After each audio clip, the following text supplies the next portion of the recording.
Paris. What's up, Headless Horde? What is going on out there in the Horde land? Let's see who we got. Who we got here today? Big Ice, what's going on? How are you? We're talking some Lord of the Rings, Power of Rings, episode 7. By far my favorite episode so far. What's up, Anthony Blaze? Umpty's in the house.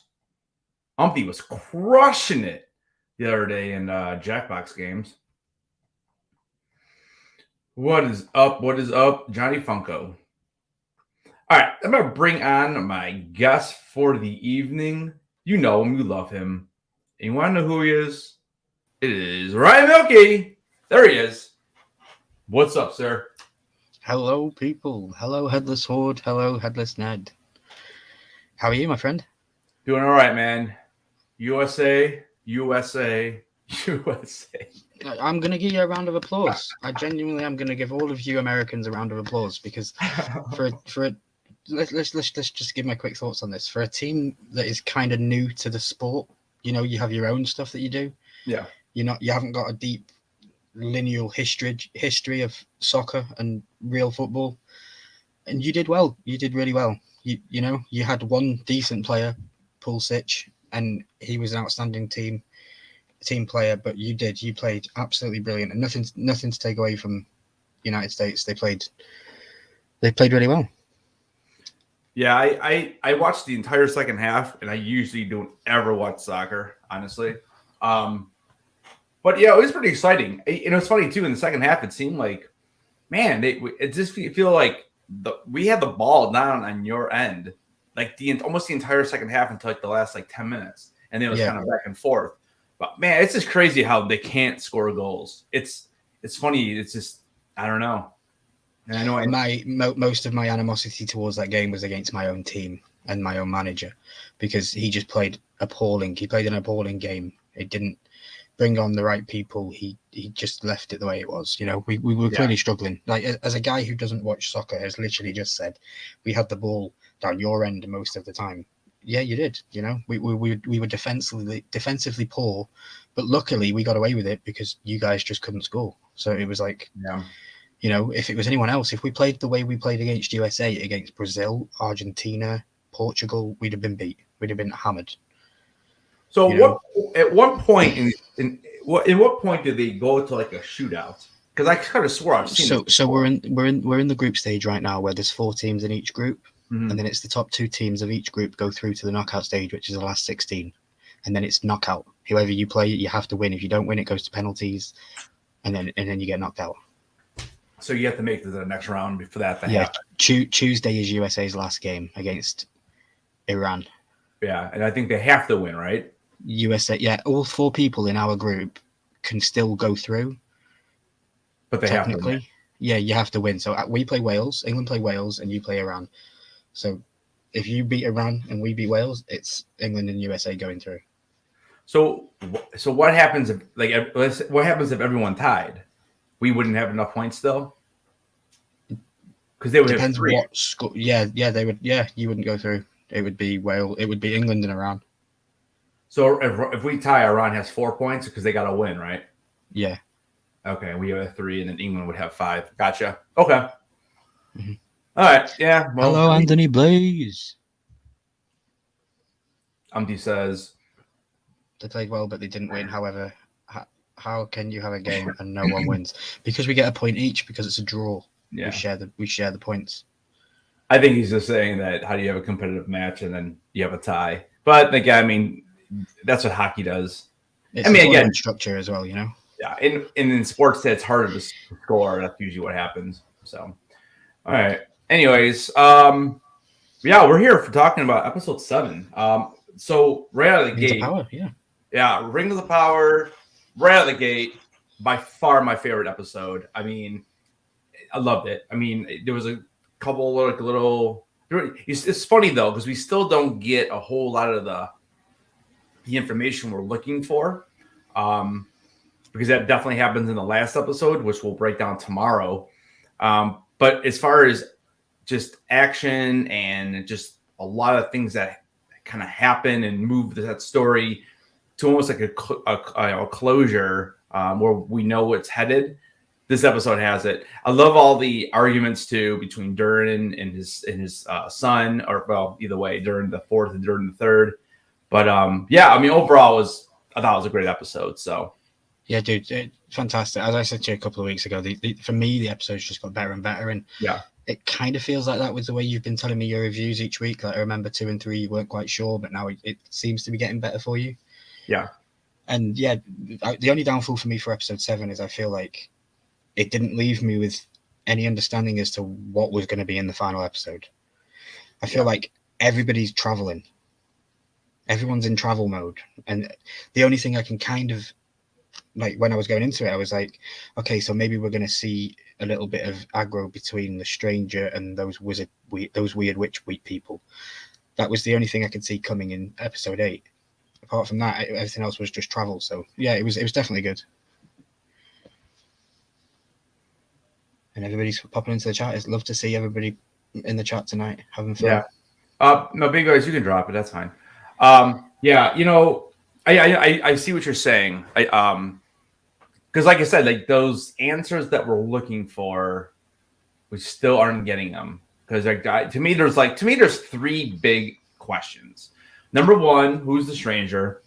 Mm-hmm. Number 2, Halbrand. You know exactly what is his role in all this right now? Because it's just kind of weird that he just happened to be floating around in that raft, and we don't know. We know a little bit about him so far, but we don't really know what his angles are or whatever. And then the third thing is, for me at least, is who is Adar? You know, Adar. Like I'm trying to figure out who this character is, and everyone else is kind of off doing their own little task or whatever, and you can kind of see where it's leading. You know, I guess number 4 is how, you know, what exactly is so powerful about the Mithril and all that. But you know, again, those are kind of like the big questions that I'm looking for, and we really maybe get an answer to one of those in episode 7. Mm-hmm. So, what's up, Kenneth Bird? Hey, Kenneth. How you doing, Simon?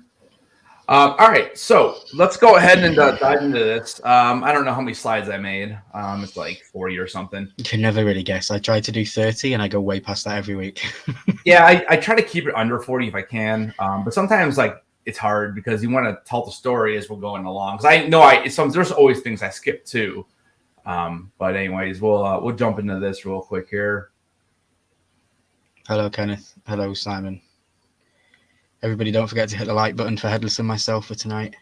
We've got an awesome power show point, as always, breaking the episode down. Remember, we've got the final episode tomorrow on my channel. And then we're done with Rings of Power, guys. And then, yeah, that's 2 shows done between the 2 of us, Lord of the Rings and House of the Dragon. And then we're going to be swiftly moving on to a 3rd show, which we'll talk about at the end of this live. Yep. But yeah, that's going to be really, really good. So let's get into this. Thank you, everybody, for being here. Rings of Power, episode 7, review and breakdown. Anthony Glaze is still here. Let's go.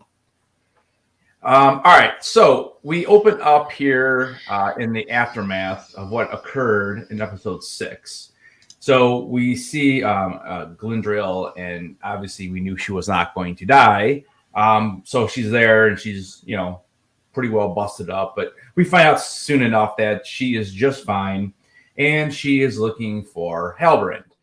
That's the first thing that she wants to look for. And we kind of go through and we see different things. And we see this guy, and he obviously doesn't know about stop, drop, and roll. Because, like, bro, you got a lot of flames on you. You might want to do that. So I mean, you know, he needs to go back to school or something if he survives that, which he probably doesn't. But anyways, I thought that was kind of funny. I'm like, and it's funny, too, because I was watching Game of Thrones today. I just got to the Red Wedding. And there's a scene with a guy with flames, and I'm like, stop, drop, and roll.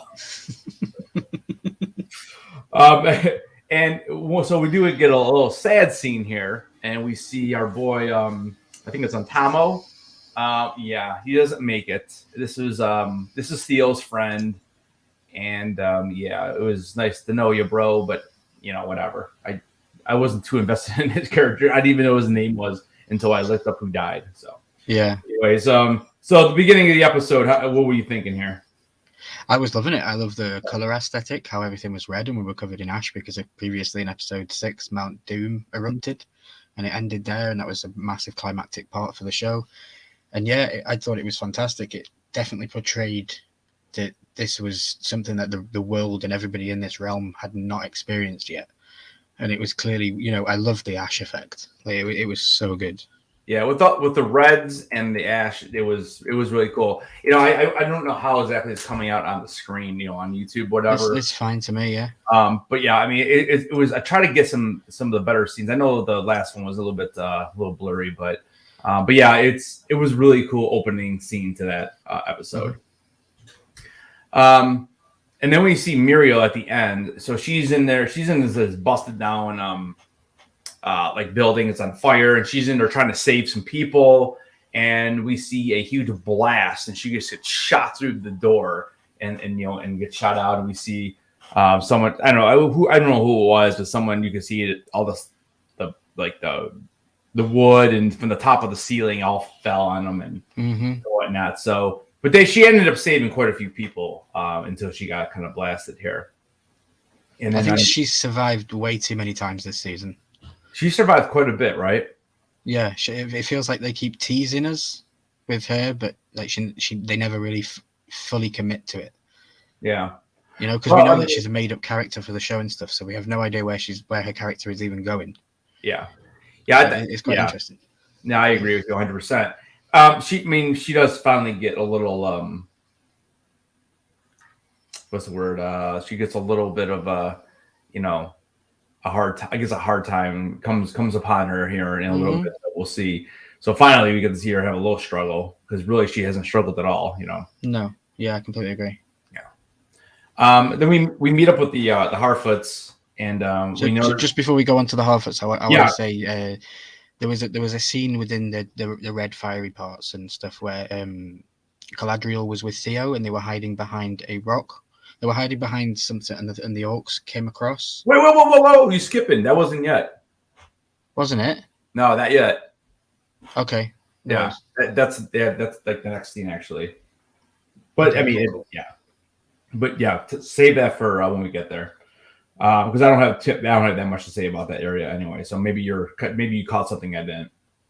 So anyways, so the Harfoots are we noticed they're like they're traveling, right, and they noticed that there's this grove where they, I guess, I don't know if they typically go here or just something they know where it is, but the grove has been like totally destroyed by the fire rock coming from Mount Doom. And we have Sadok Burrows. He speaks about the volcano and that how it will erupt out of nowhere when the presence of evil is rising. So he obviously knows something that's going on. He's been around for a while, obviously. So any thoughts on this grove? Like, I was a little bit confused, and then the second time I watched it, I was kind of like, okay, this is probably just an area that they go to when they're migrating, or at least they know where it is. Because I mean, it's pretty lucky to land, the land right in that spot. Because later in the episode, we'll see what happens here. And yeah, I thought it was Harfoots. What'd you say? I just think with the Harfoots, they're on some weird, crazy path. Like, I don't feel like they've been walking in a straight line at all through this entire season. It feels like they've just been walking around the same kind of woods, and they're just not getting anywhere that they want to get to. This was a cool callback to obviously the original shows to show how far Mount Doom's evil corruptness had spread, even just from the eruption itself. Because these are quite far away from Mordor, as such of where the land is. But I don't know, it was cool. I like the showing that they had the burnt feet and stuff when they were walking on the coals. That was pretty cool. Definitely. Again, I have no idea where they're going with these Harfoots. For me, it kind of feels too much of here's a connection to Frodo, take it and run with it. And I wish they'd just give them a little bit more individuality and a little bit more storyline, because right now they're just pointless in the storyline for me. Well, it's funny too, because like you're right. Like I keep thinking, I'm like they couldn't, like, again, I didn't read the books, so I'm assuming they're in the books. But like, I don't know, they're so similar. Yeah, the Hobbits. I think that genuinely it is. I think they're just trying to give the casual viewer the understanding that this is connected to the show, to the movies. This is, here's your Hobbit touch that you need for Lord of the Rings. Yeah. We'll see. Hey, Christina, how are you? Hey, Christina Payne. I really hope that they keep them in the second season. So, Umpty says hobbits are a direct descendant of the Harfoots, with some Farrowhide and Store bloodline intertwined. Okay. And I noticed this comment up here. Isn't Halbrand the long lost king of the Southlands? Was it the Southlands? I know he's a king, but was it the Southlands though? Yeah, I assume. Yeah, it was the Southlands. Okay.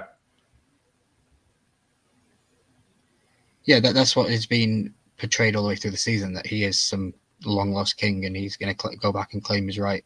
Yeah, I couldn't remember if it was the Southlands or not. They mentioned that like quite a while ago, but yeah, Halbrand's a cool character. Halbrand? Halbrand. But now we're on the episode with the stranger, the shop with the stranger in the tree.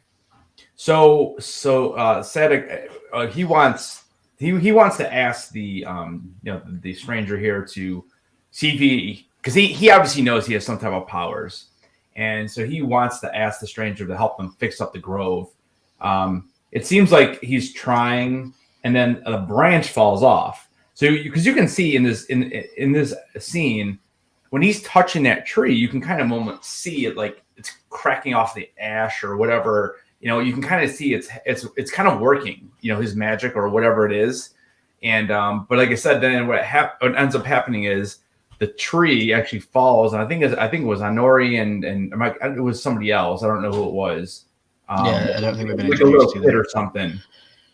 Mm-hmm. So I don't know. I mean, again, they keep bouncing back and forth with this character.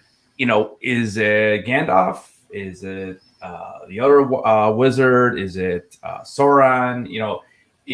They keep going back and forth because, like in this view here, you could tell he's very upset that he was not able to, do what they wanted him to do or help them out. And I almost had, I even put a note here. I put that the Harfoots looked like they're almost like a little bit scared of him at this point, and it's just something that I noticed from the view, and I don't think I have a picture of it. I don't, but I did have a picture of, or I did notice that like Nori and they were just a little bit like kind of like freaked out by what happened because of those branches. Did you catch any of that at all? Or yeah, no, I completely get where you're coming from. I feel like as a group, the Harfoots haven't had much interaction with the stranger. It's always been Nori. She was hiding it up until last week, remember? So now she's probably having to go through the conversations with her own kin and explain to them, look, this dude hasn't done anything wrong to me.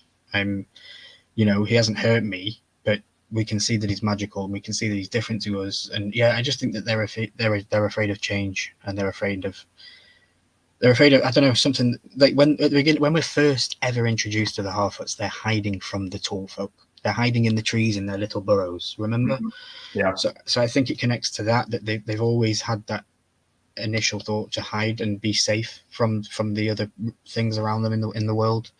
But I also noticed as well, like in the last episode when the stranger did his thing with his hand in the water, and he was saying in what's the word? Vinyata. He was saying vinyata, which means renew. We translated that to mean renew. In this episode, he was saying lotte, and that means flower, and that was when he was holding onto the tree. So we've got renew and flower, two different things. But I was expecting him to do the same spell on the tree, but it was different. So I don't know. Anybody that's a Lord of the Rings fan, did anybody get Ents vibes from this? Like he was talking to the trees, he was protecting the trees. I don't know. And if that is the case, and he is more entwined with nature and animals, then that makes me think he's Radagast and not Gandalf. Yeah. Because Radagast was the man that was was the wizard that was friendly with the nature, the Ents, and all the animals in the forest and stuff. And I think that this could be Radagast. It isn't confirmed in episode 8 who he is. So I'm just going to put my prediction out now for season 2, which I have no idea, and say he is going to be Radagast. Yeah, I'm leaning that way too, exactly because what you said because of the nature part of it. Because I don't really remember Gandalf ever really doing anything with like that kind of stuff, with like trees or just. Yeah. I mean, does he? I mean, again, it's been such a long time since I watched the original trilogy. So The hobbits find him as the White Knight in the woods, and they think it's Sauron. They think they've been found by Sauron, and then he's got all the, when he comes back with the white glow, it's actually Gandalf. And we find out Right. it's Gandalf the White, and then Gandalf also kind of does have the affinity with the butterflies and with the eagles. Okay, well, yeah, so animals. Okay, So there is a similarity, but I don't know. I'm going to put my nail in the board and say that this is Radagast. okay, yeah, I'm not sure yet. I mean, they've been going back and forth, and Umpty thinks the stranger is Saruman. that was my original guess. But there's some things that happen. Like I don't know. I don't know. Saruman or Sauron? Yeah, because that's two different people. Which You thought that this was Saruman, yeah, the wizard, Christopher Lee's character. Christopher Lee's character, right? Okay, and are you still going with that, or are you still thinking it might be Gandalf? Who, me? Yeah, who do you think it could be? The stranger, because we don't get it confirmed. We've both seen 7 and 8, and we don't get this confirmed. I mean, I guess I hope it's Gandalf, just to kind of link everything together a little bit. I don't really remember Radagast very much. So I don't know, but I don't know if they're gonna go that route, because I don't know how long Gandalf has even been alive or not alive, but like around, So, and I don't want to look anything up because I don't want any spoilers. But yeah, well, tomorrow night I'll have some clips of Radagast from the Hobbit movie, and I'll show some clips of what Radagast was in the show, and we'll see if there's anything that we can find. What's up, Arcade? What is good? What is good? What is good? Hey, Arcade. Umpty said that he could come on tomorrow night if you wanted him to. Cool. Yeah, cool. Yeah. The floor is always open to people. The only requirement that we ask of anybody that wants to come up on the show is that you please watch the show prior to coming up, so that you have some knowledge of what you're talking about. And yeah, episode 10 of House of the Dragon was a fun-filled event with lots of guests. So hey, we might be able to do that for the final for this one tomorrow. Sure. All right, so we head back down to the Dwarven mines, and we see Elrond pleading with the King Durin, to allow the elves to have access to the Mithril mines. So this is really interesting. Like there's a lot that happens with the dwarves in this episode, and I'm really curious to see, because like we don't really see them very much in episode 8. Well, yeah, I don't. Yeah, it's episode 8. They're not in it too much, or well, I guess the elves are, but not really the dwarves. Yeah, the dwarves aren't in it much. Yeah, so their storyline almost kind of pauses at the end of this episode, and we'll talk about when we get there. But so Elrond goes and tells Durin that the elves will offer to furnish the city with I think he says like game and grain and some timber, supplying some game, timber, grain, timber, for the next 500 years. Yeah, exactly, for the next 5 centuries. And King Durin then says he asks why he should trust any elf, and I really like this part because Elrond says, "Don't trust in the elves, just trust in me to help me save my race." So I thought that was a good interaction between the two, and then eventually Durin says, let me talk to my son about all this. So eventually, do you want to say anything about that scene there or what happens? Because I just think that it shows how wise and noble Elrond is, and that he stands by his own judgment as character. Like he says, "I've never made a promise that I can't keep," and he makes that promise to the king. He kind of, for me, he's an elf on his own. I see him as he's like a lone elf, because he has the traditions and things that he has to do for his kin and and the stuff that's been part of his lineage growing up. But I see him as he's stepping away from that, and he's like, well, the king said this, but I'm going to do this because I'm loyal and I'm real, Yeah, that's where I got from this. I just thought that Elrond has always come across as the most honorable character in the show for me. Yeah. No, I agree. The other thing before we move on to the next scene here. I forgot to mention that. So what ends up happening is Durin talks to his son. He explains to him that he thinks it's too dangerous, and he doesn't want to put the dwarves in any risk by continuing the digging because of what happened a few episodes back when the mines started to kind of come down, and the rocks fell on those other four dwarves, which luckily they were able to rescue them. But basically, he's just refusing because he doesn't want to help the elves cheat death. And then obviously Prince Durin is very upset with his father's decision, which leads him down to talk to his wife, Dissa, and she's very upset as well. She it was to a point where I almost felt like she was almost more upset than Durin was. Like she was really, really going crazy about it. And when Durin, he kind of could think, he kind of was saying that he understood what his father wanted, but he still didn't really agree with it. Where Dissa was just like, she was crazy about it. And then real quick, and then we could talk. And then the other part of the scene was, this is basically wanting him to just continue the digging without his father knowing. And Durin says, and again, this is another good line I liked. He goes, "What type of father would I be to my children if they found out that I undermined the king?" So I thought that was a pretty good kind of way to have Durin at least step back for a second and think about what his wife is asking. Yeah, I think it's kind of crazy because this is the first married couple that we've seen really interact with each other for more than a brief moment in Middle Earth's adaptation of this show. Like it was really nice, and it was really cool to just see.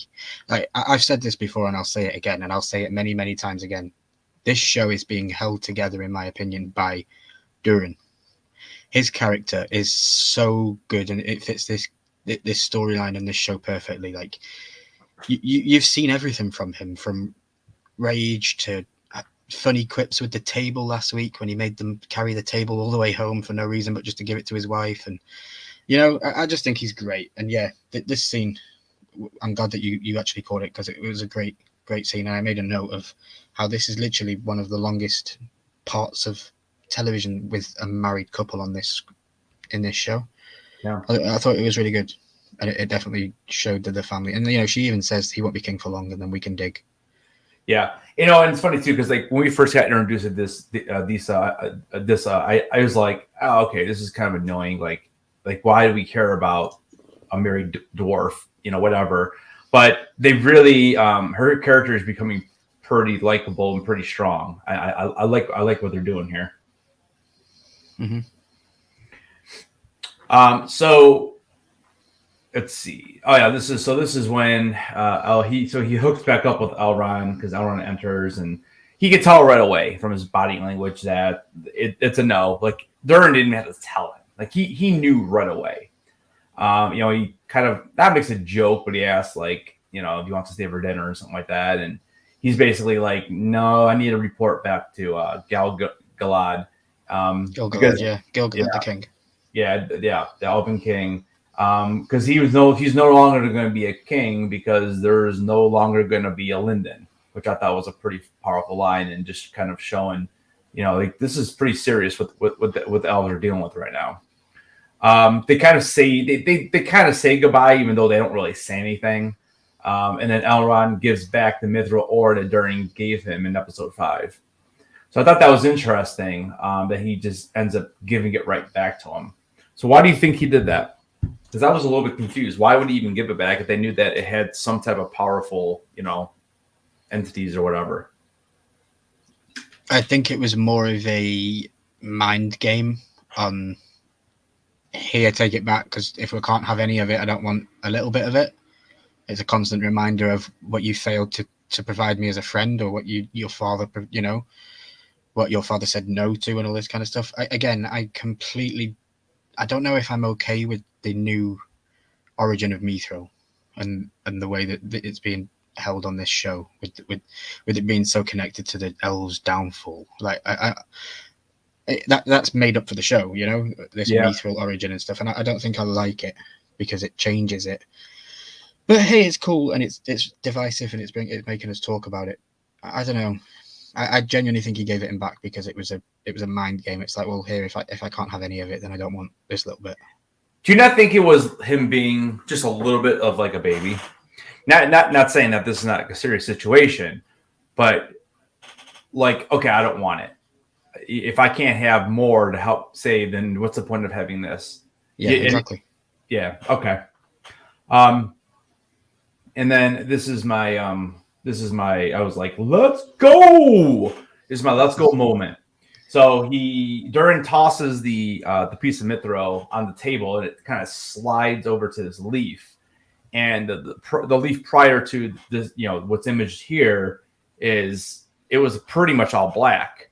So literally, by the mithril being right next to it, it starts healing the leaf almost, where it ends up coming back to life.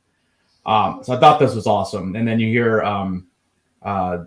you can see that Durin yells, "Elrond!" And I had to put the subtitles on because I couldn't understand what he was saying. I thought that's what he was saying. It made sense that's what he was saying. But yeah, he calls for his friend to come back, doesn't he? It's pretty he calls for him to come right back, and I just put a big LFG. Let's go.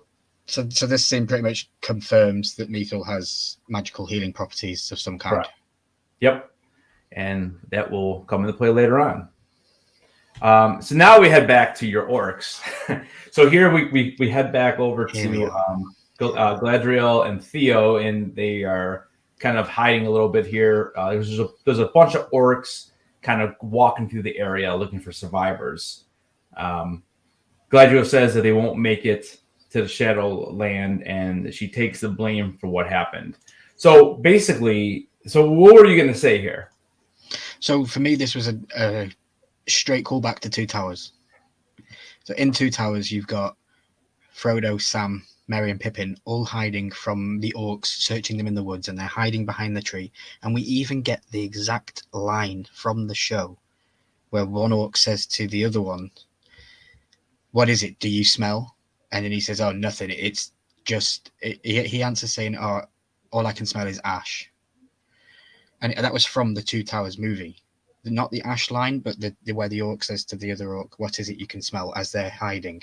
Yeah. And I was also going to say for 7 episodes, for me, Galadriel has been full forward kind of character, doesn't really put much thought into her action. She just does it. In this scene, she completely flips that on its head. Theo wants to go and attack, and she stops him and says, "Don't." Mm-hmm. And it completely flipped it for me. And I thought, well done HBO, because I wanted to see something more from Galadriel, a little bit more of an innocence and a little bit more of a vulnerability, because for me, she just feels like she's been, like I just said, full steam ahead all the way through it. Yeah, no, I agree. I mean, her character's kind of been monotone. And this is the first episode. Well, even at the end of last episode a little bit, but this episode, she definitely... You can see there's some personality starting to pop out a little bit there, because I'm not sure why exactly that is, but yeah, she's just been all guns in a blazing all week. But I mean, with the Númenóreans, we find exactly. Yeah. But again, she hasn't really suffered any type of defeat or loss or heartbreak or anything until now, because right now she has no idea where Halbrand is, and that's who she's most concerned with. So we jump over to is it Elendil? Elendil, yeah. Elendil, and he's alive, and he's looking for his son. And the image on the screen here is, in the last episode, we saw that his son's horse got cut, and that's the same horse, and he almost thinks that the person on the other side is his son, but he isn't. So he's trying to figure out where his son is. Is he alive or what? And then we hear a group of the soldiers say, "Oh, the queen." And so he heads over to the queen. And so she's kind of being helped hand by hand, because we're not really sure how she's feeling from that blast. And we'll find out a little bit later on exactly what happened. So what do you think about all this right here? I just think it's crazy how literally an episode ago they were all in shiny, amazing armor on a boat, and then 20 minutes in they're covered in ash. It just looks, I don't know. It was really funny. Like they haven't been across the sea, and as soon as they do, it just all shit breaks out. It's like, It's funny too because I know we were talking last episode about the armor and all that, and it's just funny. Like you said, you weren't a huge fan of it. And it's nice and white and everything, but I think I almost think that like it's cool because like now it's just all that grayed out. And I feel like if like the armor was a different color, it wouldn't make the statement like it does right now. So I don't know. That was kind of what I was thinking. I thought I was kind of laughing though how you didn't like the armor last time. When I first saw the armor, I hated it. It didn't really bother me in this episode. I didn't have a mental image or a mental note to say, oh, I don't like the armor. So it kind of went well in this episode. Well, it looks better gray. Anyways, so I just thought that was funny though. So Theo and Galadriel, they continue their journey back to the Numenor camp, and Galadriel offers Theo a sword and talks about him becoming a soldier and says, perhaps we can make one of you yet. And doesn't want the men to find I passed the next part. But yeah, so you get there. It's funny, like they just literally met each other, these two, and I feel like their relationship is one of the strongest relationships we've seen. So I mean, I don't know how you feel about that, but like it's just weird because like they've literally known each other for like 10 minutes. Yeah, it's very strange, but I think it just shows her character trait of just being good and pure, and you just she's trustworthy. I give it that. Like who you wouldn't see Jon Snow giving his sword to some random guy that he just met in the woods, Right. Yeah. No, that's true. Hey, what's up? What's up there, LJ? How are you doing, man? LJ, good to see you, my friend. He did say that Disa was the first female dwarf in any of the films. He thinks. Yeah. They had said that when we were at San Diego Comic-Con in the panel, they had said that she was going to be the first female elf or dwarf. Yeah. Yeah, nice. So here we see Elendil and Mario, and he knows something's going on. So what ends up happening is that we find out that she is almost blind at this point, and she says that she can only see grays. So this is a very interesting twist. And like I said, this is kind of what we were talking about in the beginning, is that this is the first time that she's almost being challenged now. Because like I said, almost like Galadriel, like she hasn't really had much pushback from any other characters. I mean, really, it's been her and Galadriel who have been kind of, neck and neck almost on, on arguing and whatever else. So this is the first time we've kind of seen her put into a situation that she does not have complete control. So I actually really like this part. I'm glad something like this happened. It reminds me of like in Game of Thrones when Jaime Lannister, he just gets away with whatever he wants, and then all of a sudden he only has one hand, and it totally changes his character. So I'm kind of hoping something happens with this. And it was also good that you had Elendil walking with Muriel's horse to give the impression that nothing was wrong.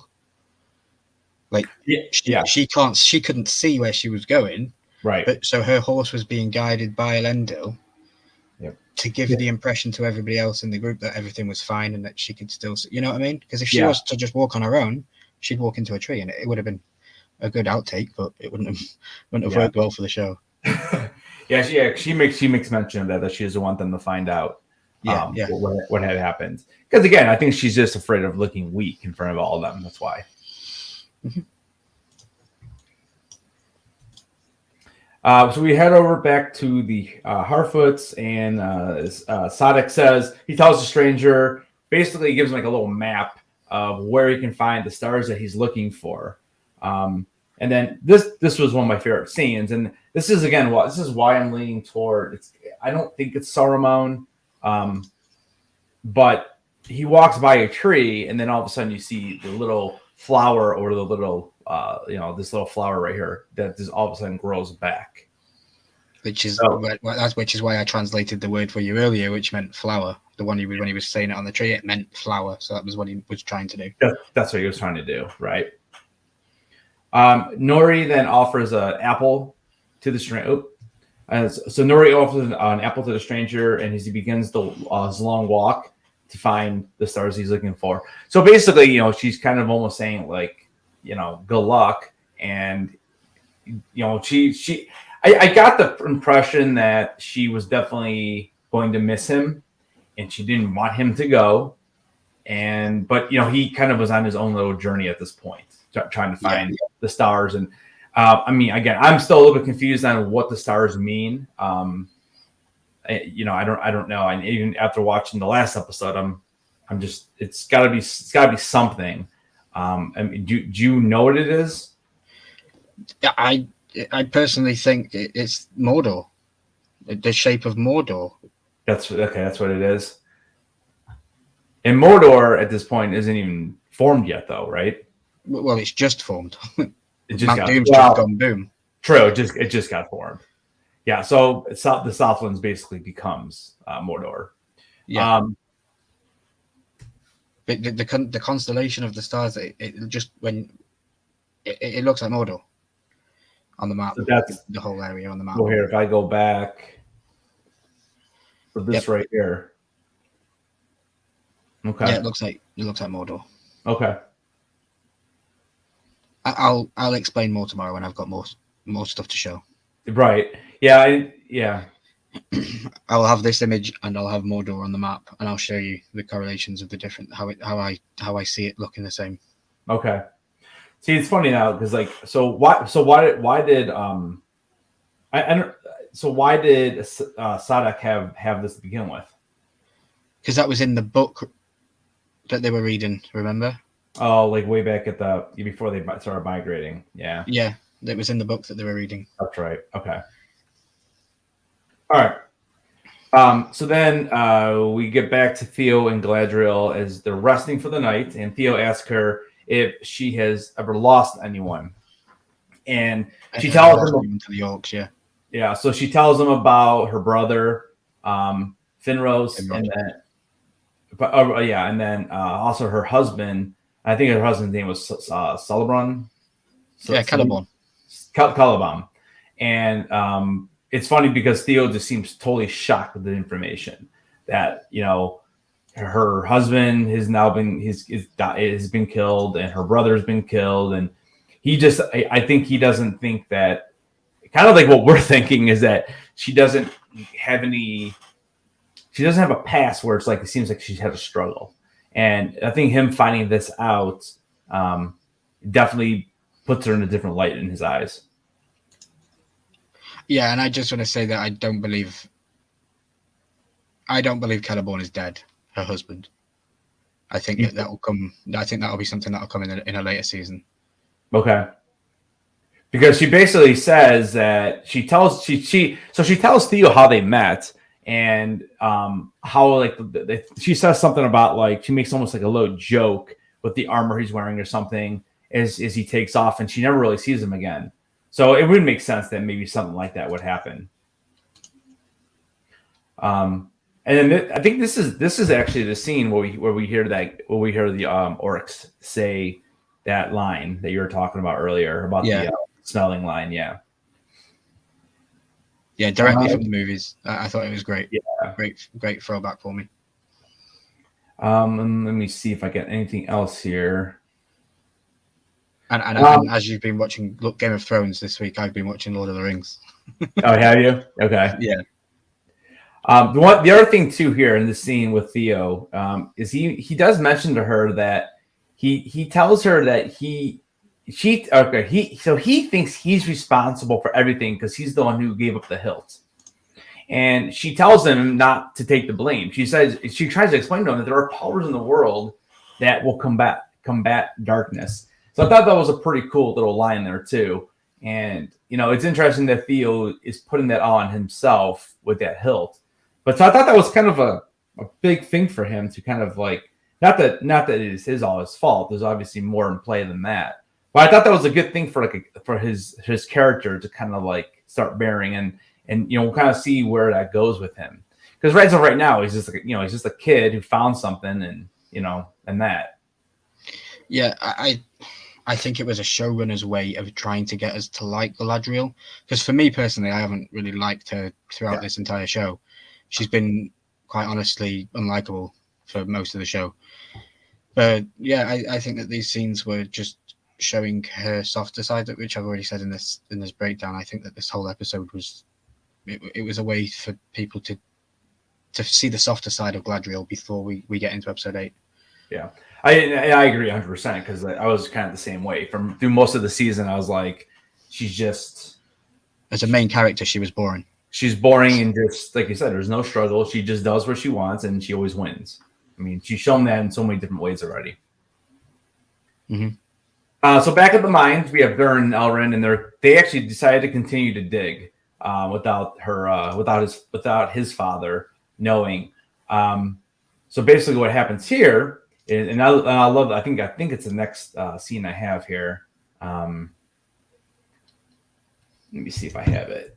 Yes, I do. So they kind of break in. They make a hole and they find this huge cavern, and you can see it's just full of the mithril ore. And I thought that was a really cool scene. And the way they do it is they kind of pan down and down the chasm. Yeah, I brightened up the picture a little bit so you can actually see it because it's hard to see on the TV. So I did brighten up the picture, but it looks really cool with all the mines and stuff. And they have a nice little conversation too before they even find this. The one thing I liked was that Elrond admitted to Durin that he let him win the contest of endurance. I thought that was kind of funny, and then they obviously bicker back and forth for a little bit, like those two characters do, and then they kind of find this. But I thought that was a fun little scene as they were kind of like taking a rest. Mm-hmm. But what's your opinion on multiple Dorians in the show? Like he even says, doesn't he, to Elrond? He says that's not my true name. We amongst ourselves we call ourselves Dorink to the outsiders, but we have our own names, and he doesn't quite reveal his actual name. Yeah, he did say something about secret names. I was wondering exactly what he was talking about there. So yeah, I don't know. I mean, again, it's.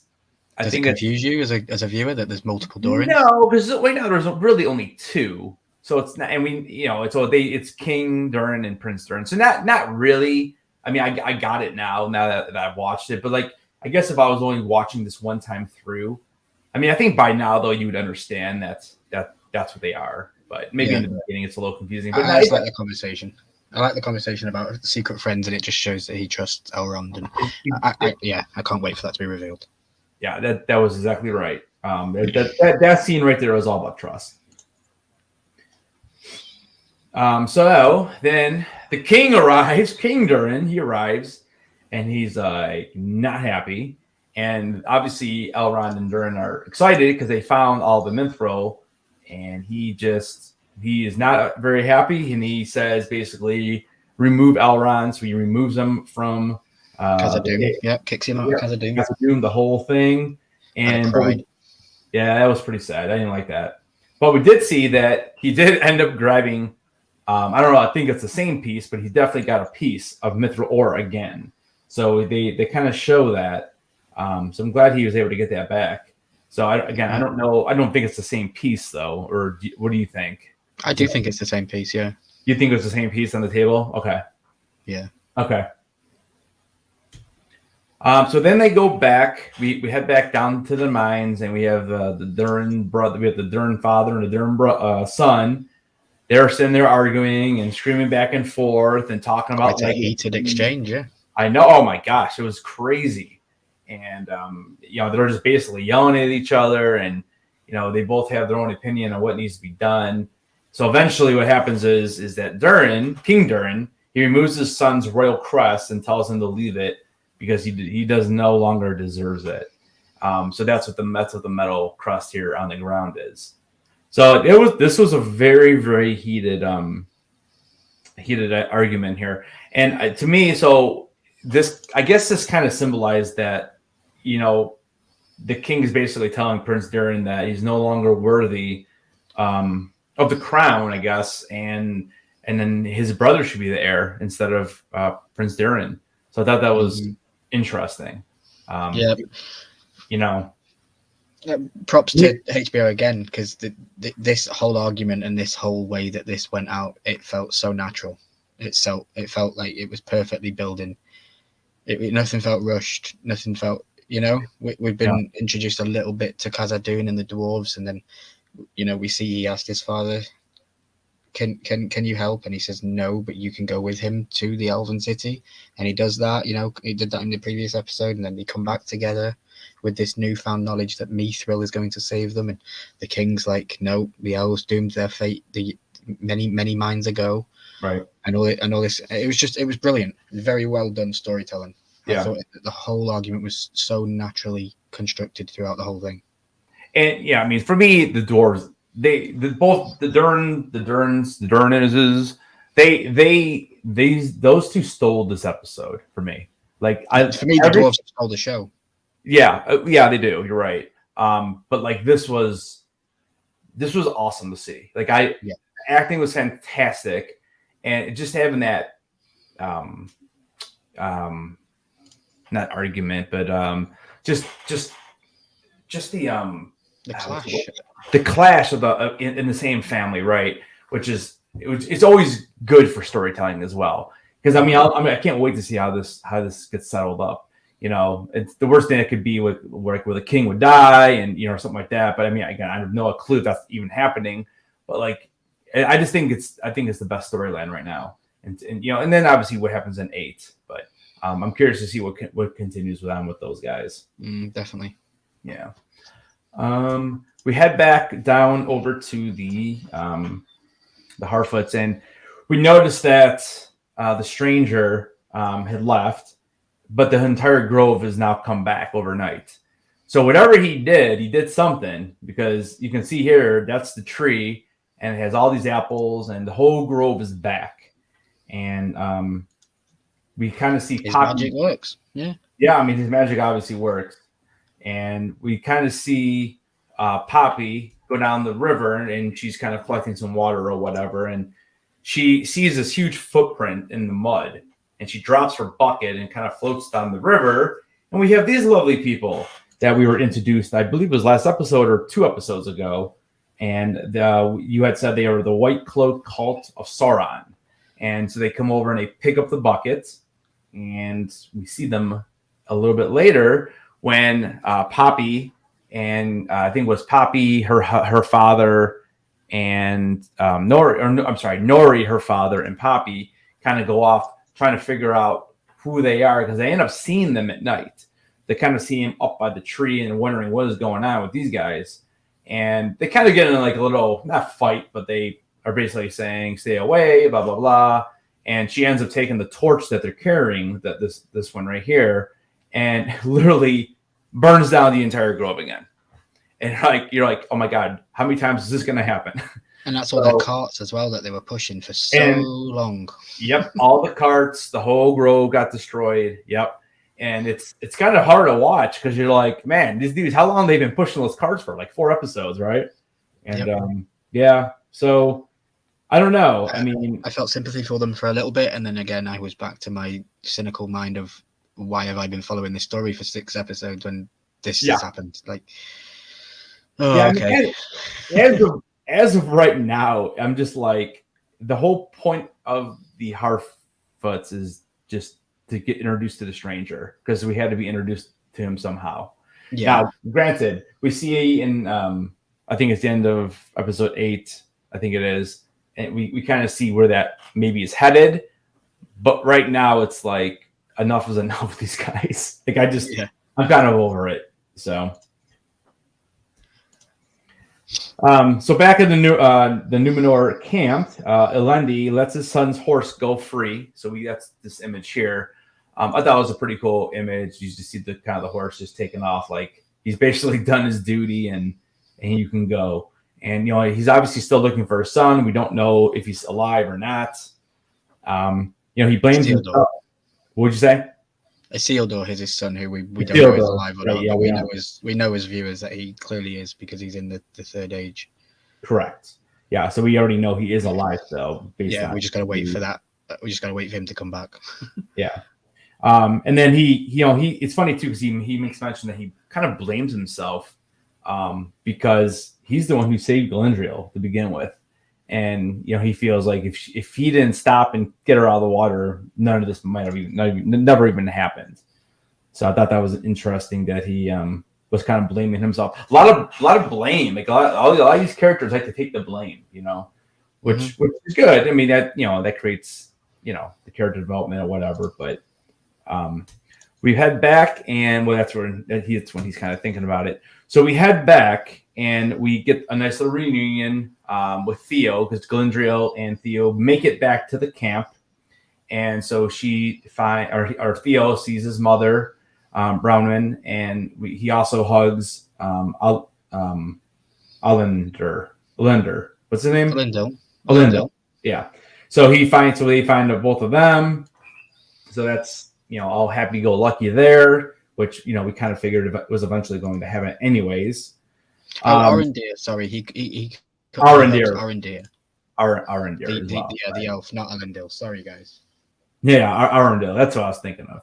I said Elendil because I had Elendil on the mind because of the horse thing that we were just talking about. Because I got a callback from Two Towers again when Aragorn calms his horse down in episode 2. And Elendil kind of did the same thing in this episode, which was pretty cool.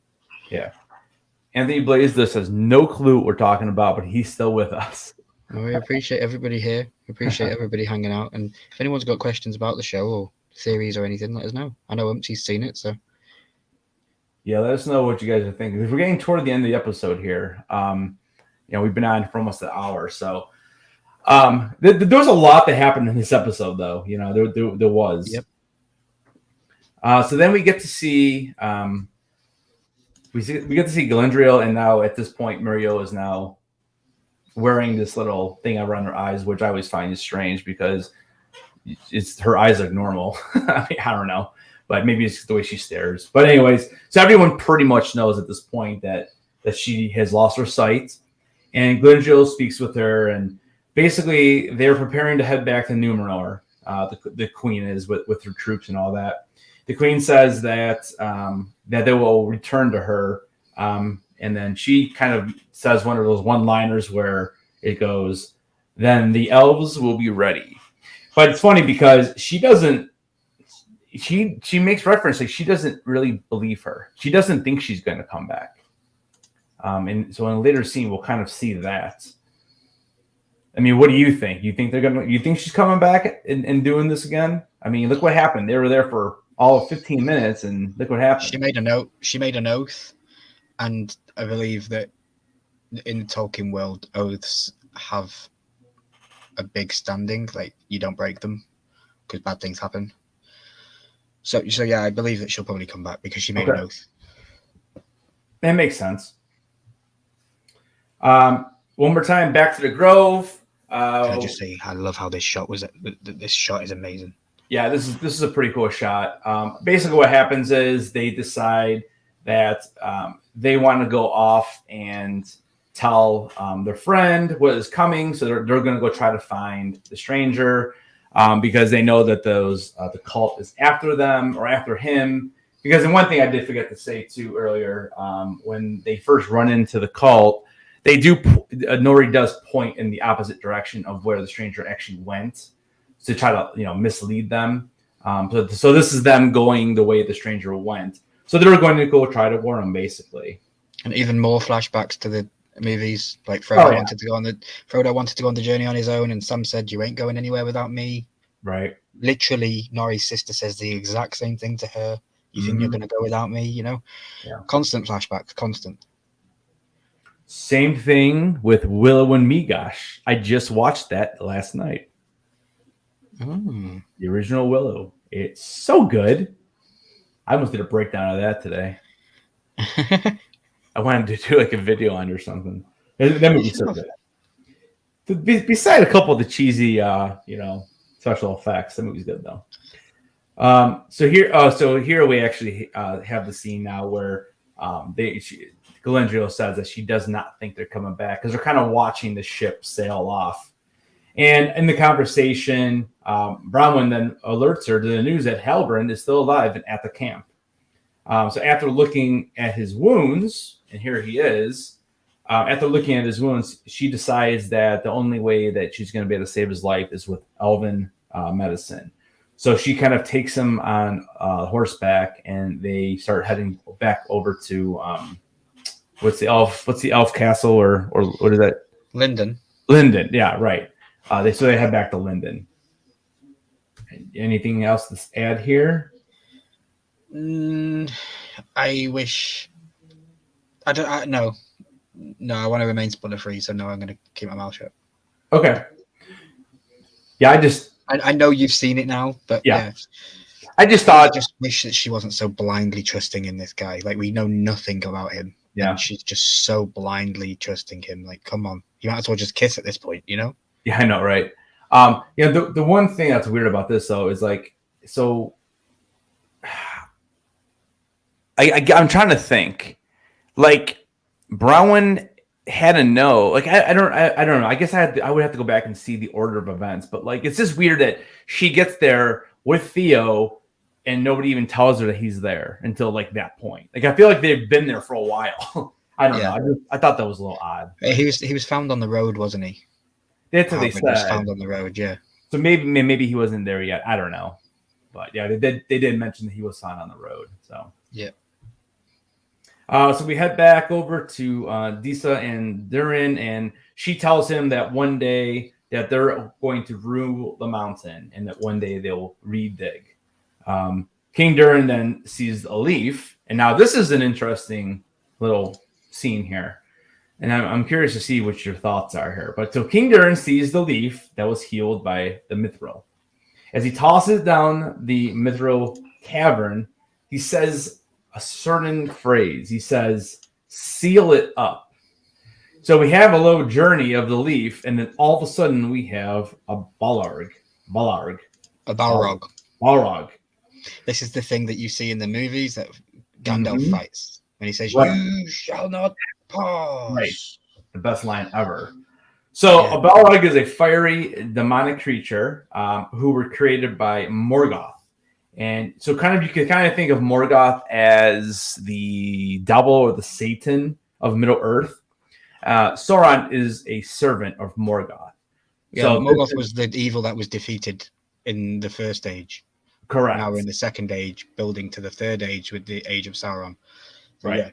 You are completely correct. Sauron was a follower and a follower of Morgoth. Okay, so here's my question. What are we thinking of King Durin? Does he know this thing's down there, and that's why he doesn't want them to drill or dig? Like, Very good point. I didn't think of that. I'm thinking King Durin is like not a good guy. Why would he do that? Why would he say seal it up, throw this leaf?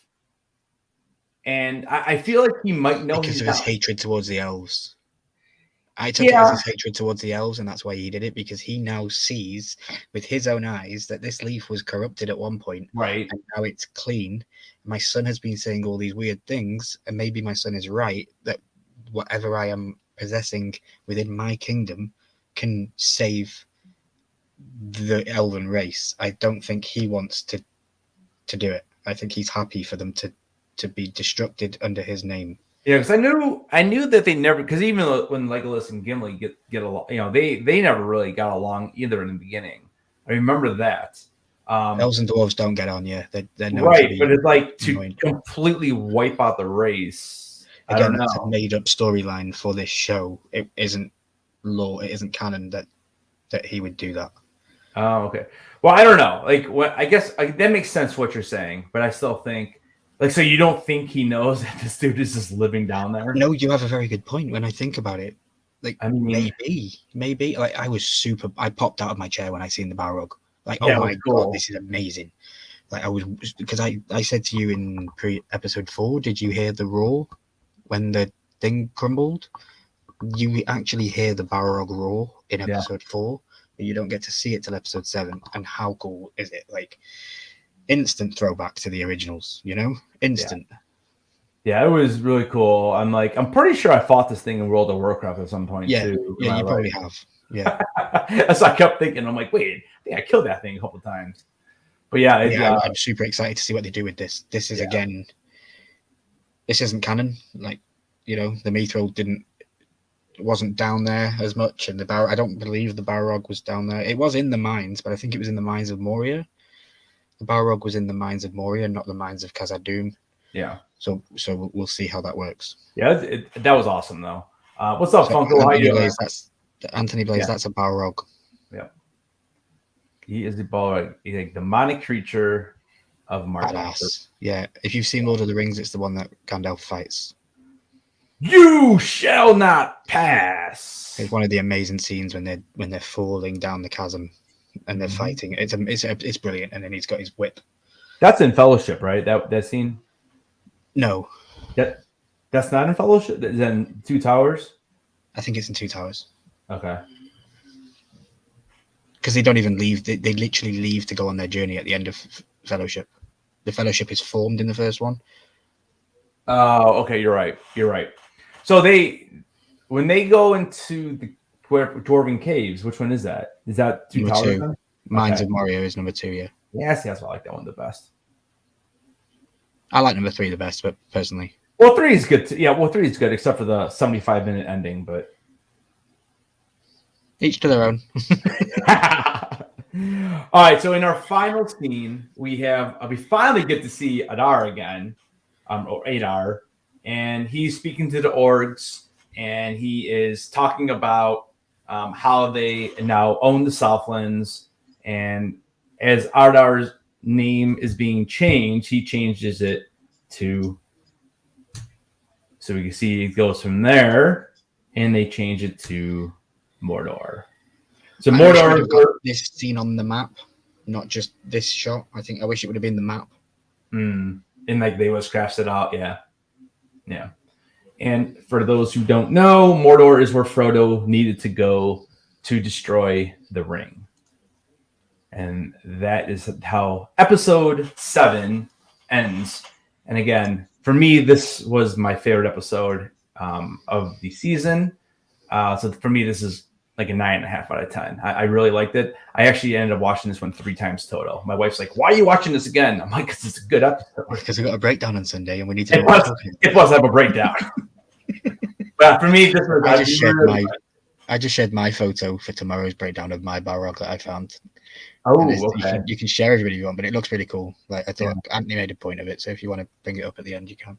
Yeah, well, I'll bring it up. I mean, I think that's the last one. And like I said, tomorrow will be episode 8 with Ryan Milky on his channel. So subscribe if you haven't. Please, thank you very much, guys. Yep. And let's see your Balrog real quick. Oh, there he is. Okay. So yeah, that's my Balrog. A little brighter than mine. Yeah, but yeah, that'll be in the breakdown for tomorrow because I've got a Balrog segment, which will be cool. But yeah. That was episode 7 done. So yeah, you said 9.5. For me, it was my favorite one. The episodes just get better and better and better. They are really good. So what you're expecting from the? I said at the beginning of this episode that episode 7 doesn't really give us anything much. Everybody's traveling.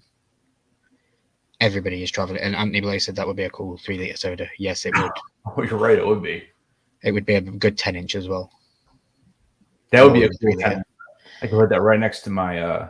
It needs to be a 10-inch for the fire that would need to be with it. I don't think you'd be able to get everything in that 3-liter soda, but it does look cool. Yeah. So yeah, as I was saying at the beginning of this, episode 7 for me is a filler episode, but it's still fantastic. Like everybody's traveling, we don't really get to see much. The only thing that I take from 7 going into 8 was that I was assuming we were going to see some sort of fight with the stranger in the cult following. Was the cult threesome, the witches. Oh yeah. That was kind of set up at the end of this episode. That was possibly what was going to happen in the last one. But apart from that, I didn't have any idea of what to expect going into this last episode. From episode 7, I had no idea what was going on. Yeah, I mean, I don't want to say too much because we have that tomorrow. The one thing I thought was that the Harfoots might catch up to the stranger at some point, or they might even be leading that into, next season, actually.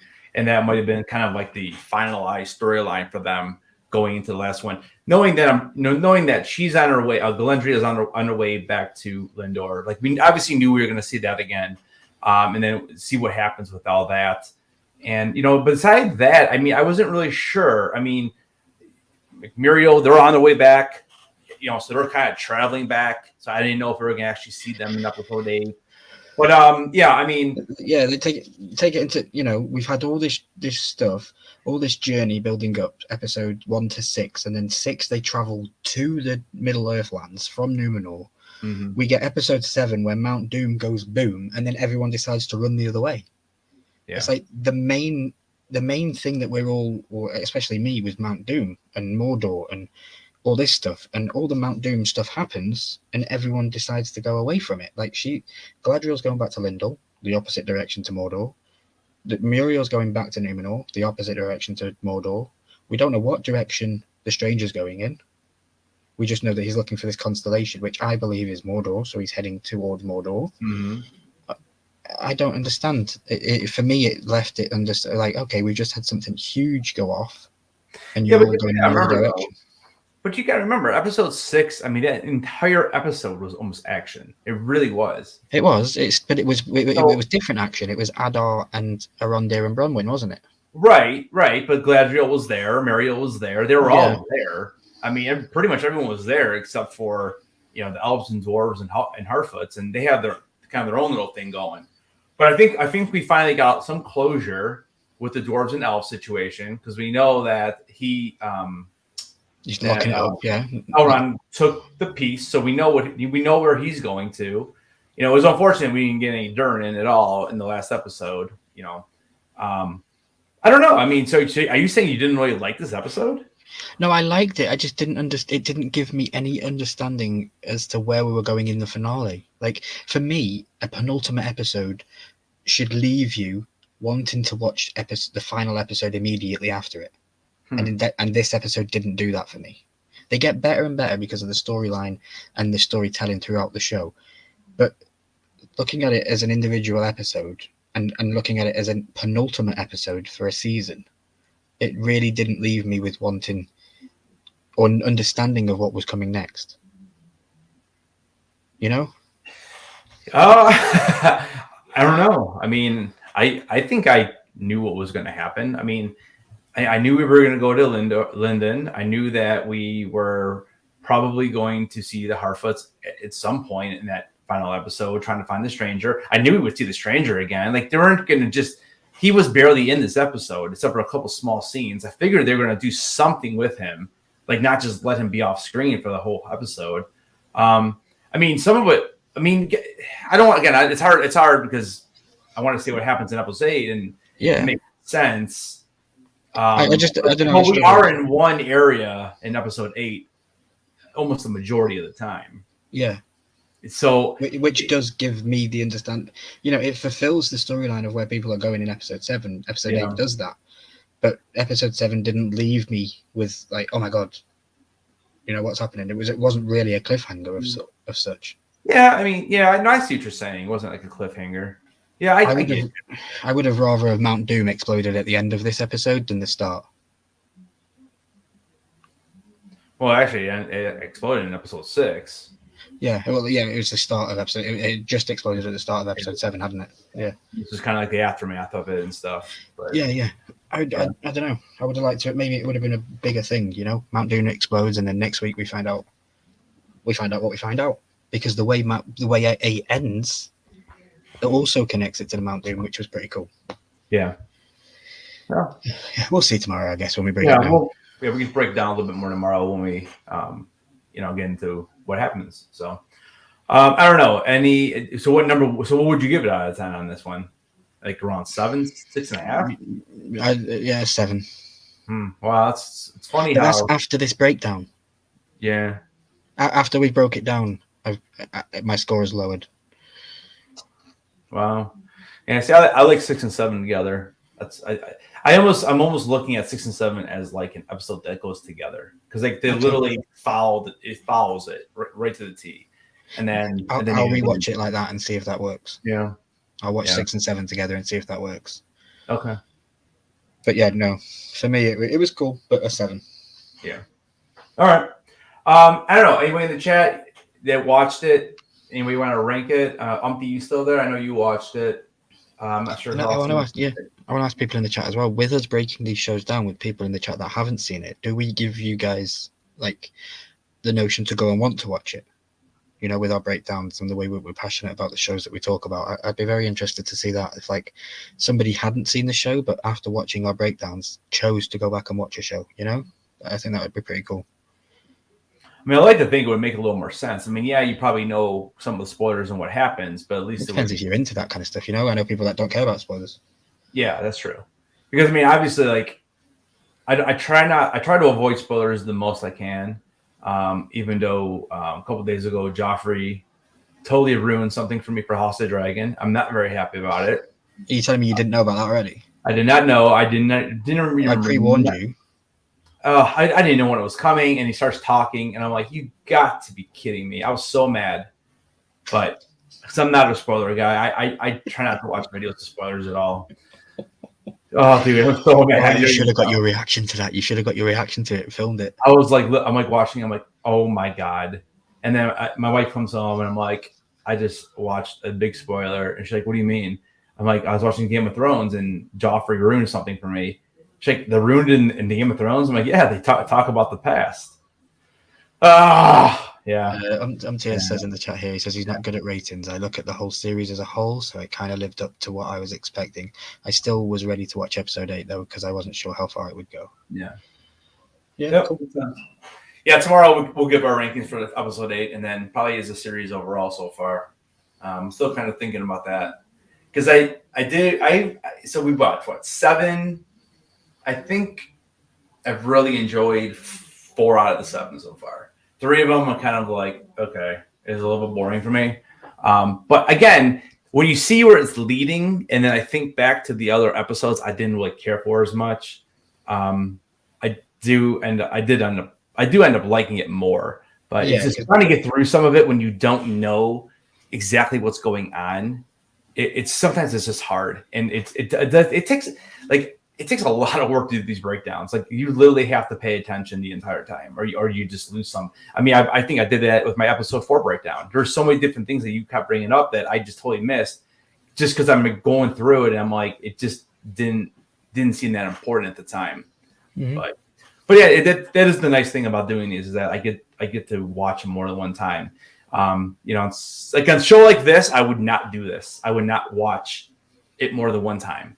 Because number one, they are very long episodes. I mean, most of them are over an hour, and it's a time investment. It really is, And then having to like get the screenshots and all that kind of stuff, and I'm literally watching it again, for my 3rd time while I'm doing the screen captures and making notes and all that kind of stuff. But, yeah, no, I completely stand by you. It is a very hard thing to do. Yeah, but it keeps us from being copyright free. We don't have to have. And it's a really good thing visually for the audience. But yeah, I completely stand. Yeah, and it does. It makes it nice for the talking points. It really does. I enjoy doing it. It's just it does take a lot of work. Oh yeah. Of course. For Willow, I'll leave that up to you since I'm going to go live for Willow. So let's talk about the upcoming weeks, so everyone kind of sees what we're going here. Fantastic. And what's up? What's going on, Michael Price? So basically, tomorrow we'll be on Ryan's channel like usual on Monday, and we'll be knocking out episode 8, and then we'll be kind of done with the breakdowns for Ring of Powers. Wednesdays, starting this Wednesday, we're going to start doing Willow breakdowns around 9 p.m. We want to give it enough time where people can watch it and hopefully react with us on the breakdowns. So we're thinking I'm pretty sure I have it scheduled for 9 p.m. Eastern. I didn't want to go too much later because I know it gets late for Ryan. So 9 o'clock I feel is a good time. That way, hopefully everyone has a chance to watch it during the day on Wednesday.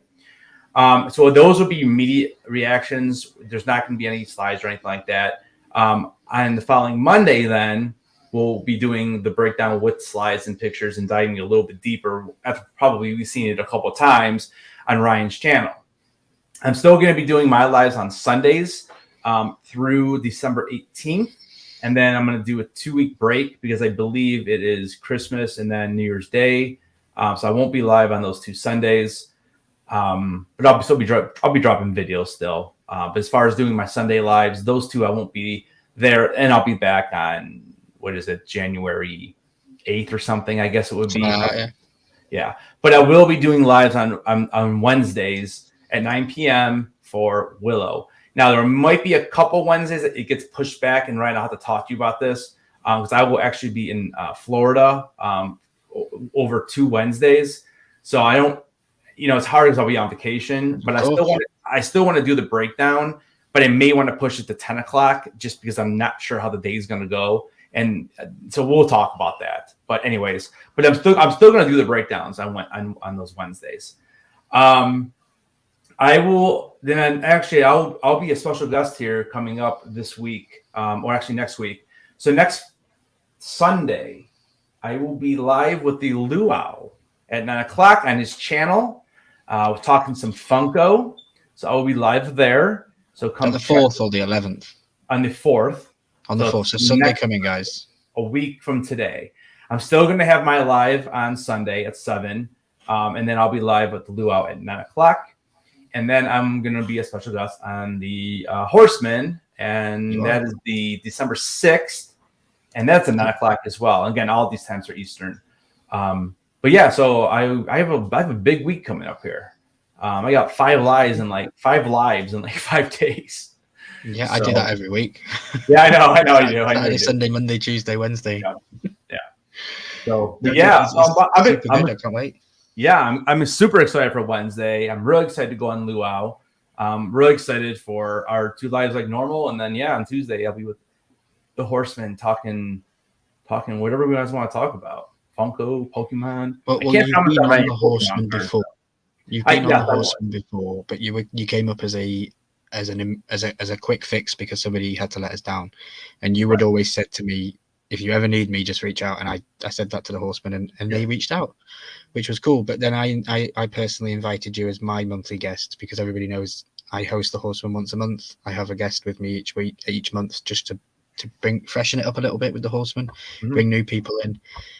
And at the beginning of this year, I had a goal, and you are the transformation of that goal, Headless.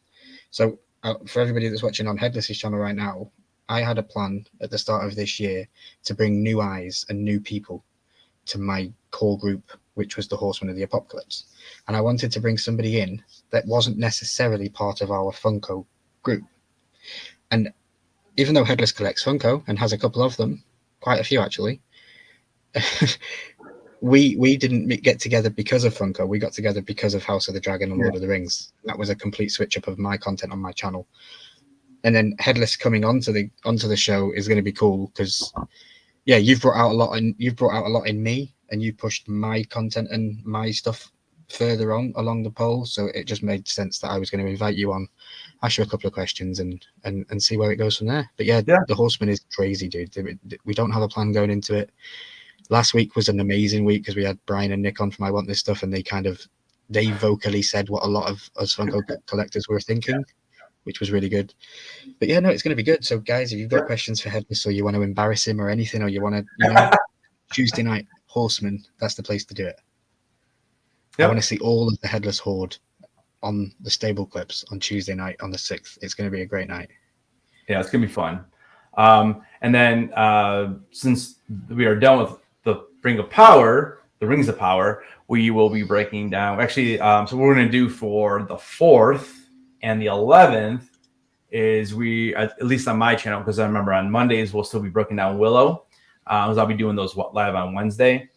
On my channel for those last 2 days before I take the 2 weeks off, we're going to do, next Sunday is going to be our top 10 characters from Game of Thrones. So we're both going to have a list of 10. So if you would like to participate in that, let me know. Yeah, then you guys get your 10 together too. Yep, and I can. If you're interested in hopping on with us, you're more than welcome. And then the following Sunday on the 11th, we're going to do our least favorite 10 of Game of Thrones characters. So that'll be a fun little way to kind of like end the year, I guess. And then we'll kind of have to wait and see what January holds and see what we want to do moving forward. But yeah, this has been a lot of fun. I thank you so much, Ryan, for reaching out. And, I'm glad, Christina, I don't know if you're still in the chat, but, Christina kind of like, linked Yeah, us she up was the link together. bridge. Yeah, she was. And, and I can't even tell you the last, we've been doing this for almost 4 months now at this point. At least 3 months. It's kind of crazy. It's already been 3 months. We've done almost 2 full shows. So yeah, lots of it's content out been there awesome. for everybody to absorb and to take in. And yeah, like I've already said in the past, I knew of you before I wanted to work with you because your name is my Grail Funko Pop, which you've actually got. And then, yeah, I said to you I was probably subscribed to you like earlier in the year, and then we didn't reach out for another 6-7 months, and it just so happens that it's all worked out this way, and I think it's cool. Yeah. Yeah. And then actually, now that I'm thinking, maybe I can make the announcement now. So December 18th, which I guess I'm not skipping because I'm only skipping the 2. So the 18th, we are going to have a bunch of guests on here. It's going to be me and Ryan, and I'm not going to spoil it, but there's going to be other guests. We are going to be doing a Funko ratings show, kind of, sort of, in a way. So basically what we're going to do is we are going to talk about our top 5 Funko Pops that were released in 2020. We are going to talk about 2022. When I say 2020, Jesus, 2022. Okay. Doesn't necessarily mean you have to have them. It's just your favorite 5. Then we're going to talk about our favorite 5 that we have in hand, so we can show those off. And again, it can be any Funko product. It doesn't necessarily have to be a pop. It could be a shirt, a soda, whatever. So yeah, and so I know that we're doing those 2 for sure. And I think we talked about doing like our worst 3 Funko Pops of the year. Michael Price, you all should kiss already. Love you guys. Oh, it's bro love, we both we both love Game of Thrones, and it's a great thing. So yeah, but no, that's what Headless talking about on the 18th. On the 18th, we're all gonna me and Headless are gonna get together. There's gonna be some guests. We're gonna be breaking down, because that's what we do. We break things down. Our top 5 Funko Pops of the 2022. Our top 5 Funko Pops or Funko products in hand. Yeah, in hand. And we're going to have some guests with us, and those guests are a collection of people from around the Funko world and things that they do. So it's going to be cool. Yeah. Stay tuned. There is lots and lots and lots of content coming from both of us. So definitely stay subscribed to both of us. And keep an eye on the community tab, because I've been using that a hell of a lot now since I got it. Yeah, I'm going to put like a little schedule on the community tab just to kind of keep it organized for myself as well. And I'll be putting up a poll probably on Monday. So if you have not seen Spirited, the Christmas movie on Apple TV, if you have not seen the new Christmas Story movie, and if you have not seen the new Guardians of the Galaxy Christmas special, try to check those out, because I'm going to put up a poll. I want to see what you guys feel about those 3. I watched all 3 of them this weekend. Okay, well, I'm going to let you know the only Christmas movie I watch is Die Hard. Yeah, I know that was a poll from earlier this month. Yeah, that's my Christmas movie. That's what I watch. Die Hard 1, yes. But I'm just gonna see which movie you guys like the best. So I know which one I like the best. But I don't know. Anything else, Ryan? You want to add, or I know you're live tomorrow. Live tomorrow at 7:30 Eastern. We're going to be breaking down episode 8, the finale. Then Tuesday Horseman. Wednesday with me again. Wednesday with Headless again. And then Thursday I'll find something else to do. And then Friday I'm away from YouTube land, and then back to Saturday. Yeah, it's been World Cup, so I'm still stuck in the World Cup. Tuesday is going to be an important day because England and USA play again on Tuesday. We don't play each other, but Tuesday's going to be the day where we find out whether we've been knocked out or whether we're going through to the next stage. So that'll be a good one. So yeah, whether Milky turns up on the Horseman in a good mood or a bad mood is all down to what the results of the soccer is on Tuesday daytime. We should know that by then too, right? Yeah, you will do. Yeah, because I don't go live till 2 a.m. in the morning. But yeah, fantastic. I want to thank everybody that's been with us through these breakdowns. We're going to continue doing them, or no, at least I am. I know Headless will be. So and I'm probably going to try and do something to include you all a bit more. Maybe we'll do a poll where you guys get to choose a show that we watch and we break down. Because if you guys are interested in it, we'll do it. So it might be something that we can do. That might be like one show that we'll break down like once a week. something like that. Yeah. We'll figure it out, or maybe Yep. once every 2 weeks or something. I'm just putting it out there now. We haven't really spoke about it much, but Yeah. I don't know. I'd like to find something that the chat can choose, or our following can choose, and then it could be something old. Hey, they might choose that we want to watch Star Wars, but yeah, if they choose Deadpool, I'm running away. You don't like Deadpool? No, I hate him, dude. I hate Ryan Reynolds. Oh man, you would hate Spirited then. Yeah, I've seen the adverts for it. Yeah, you would hate it. All right, I think that's it, dude. I'm pretty much done. Yeah, that's me. Yeah, I need to buy more t-shirts because I'm everything Game of Thrones, and it's like, what are you doing, Ryan? It's a Lord of the Rings show. That's right. All right, everybody. Appreciate you guys stopping by, hanging out for about the last 90 minutes or so, and hashtag Deadpool. Anthony Blaze says. I like the first one. The second one was okay. All right. Appreciate it. Subscribe, like, all that good stuff. I just dropped the video today, too. It's only 3 minutes. Go check it out. It is about a Game of Thrones scene that talks about all these old dragons, some that we know from House of the Dragon. It took me a long time to make a 3-minute video. Go check it out. Hit a like. Make a comment. And we'll see you guys tomorrow night over with him and his channel. All right, guys. Don't forget, keep those heads on. Stay milky. Stay milky. Have a great night. I'm not dead. Yeah. He says he's not dead. Yes, he is. I'm not. Unless you lose your head. All right. Take care, guys.